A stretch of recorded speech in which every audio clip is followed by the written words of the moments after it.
I'm having an interesting year personally because like I have one brother and one sister. They're both younger than me, and they both got married this year. Okay. Oh, thank you. Yes, younger brother, younger sister, both got married. The clock is ticking for me, and there's a gun to my head, and my live-in girlfriend is holding it there. She's like, "Put a ring on it. What is wrong with you?" And the thing, come on, I live in Brooklyn, man. I'm like Peter Pan. I'm not gonna. You know what I mean? But at the same time, I had to come up with like some very quick explanations for her predicament. And I said, yes, my younger brother did get married, my younger sister did get married, but my brother married a woman from Lithuania. My sister married a guy from Ecuador. So yeah, love was in their hearts, but really green card. A green card is a performance-enhancing drug when it comes to courtship. It really accelerates the process. Because, my mistake is that I keep dating women that already have citizenship. I'm like, what's going to change? What's going to change, really? Because, it's big, it's high stakes. In the U.S. right now, we're in an unfriendly environment for people from other places. And so the stakes are really high. And when you're dating somebody from another country, there's a carrot and a stick when it comes to marriage. The carrot is like, oh, maybe if you marry them, they give you $10,000, which is an amazing signing bonus. And the stick is that if you're dragging your feet too long, immigration and customs enforcement might just kick in the door and drag your loved one away in the middle of the night. And you're like, I wasn't done with them yet! Which is so sad, I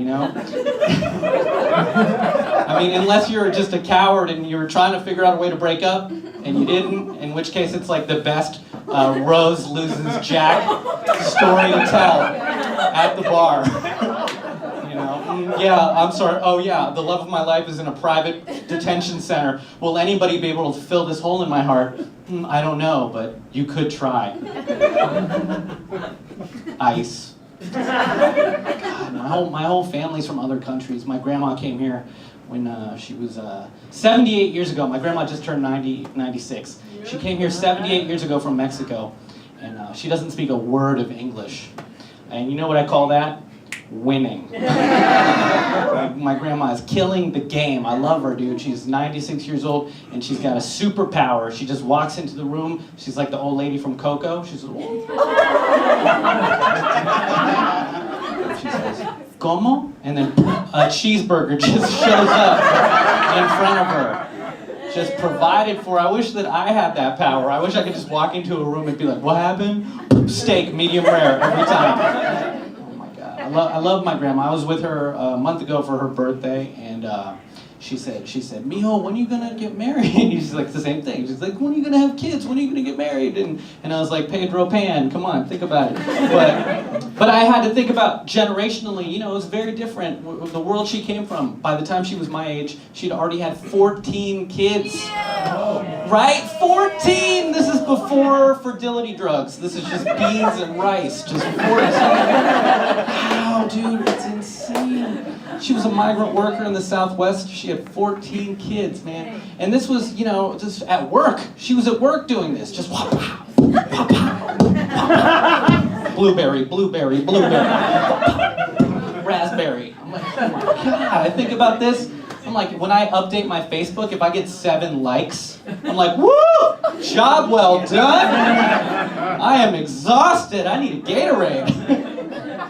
I can't multitask like that. She had 14, like my dad had 3, right? Just me, my brother, and my sister. 14, very different survival strategy.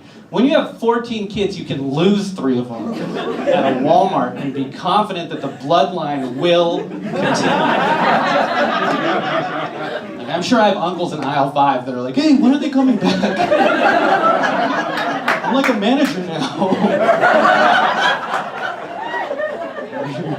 If I succeed, will they accept me? That's something. Very sad.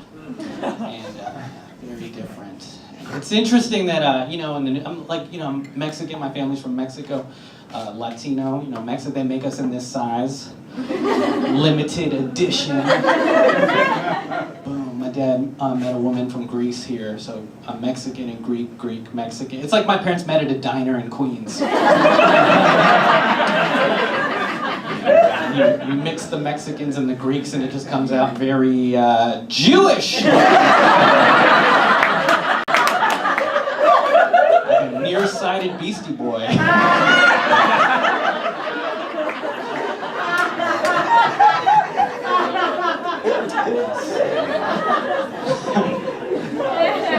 We solved the equation for X. We're never gonna run out, I know. Greek, Mexican, families from Mexico, Latino, and the news is so heartbreaking right now. It's so heartbreaking because, I'm just looking at all these kids in cages, just wrapped up in fucking, just this, whatever. It looks like the empty potato chip bags turned inside out, and they're just in them. And I think to myself, I can't believe our tax dollars go to pay for this government organization that's whole job is to break up families, and it's called ICE. Right? ICE. The name just gives me goosebumps. ICE is not the name of the hero in any movie, right? ICE is who G.I. Joe fights when Cobra's on vacation. ICE. And then I'm like, what type of, people become ICE agents? What was their upbringing? What type of parents gave birth to ICE agents? What type of monsters, had barbed penis alley cat sex behind a dumpster? Just Ursula being like, put it in. And Skeletor's like, right this way. And then 9 months later, where's there a family for me to break up? ICE. Oh, they're soulless reptiles. ICE. I used to work with kids. I moved to New York to be a teacher. I was a teacher in the Bronx. And I love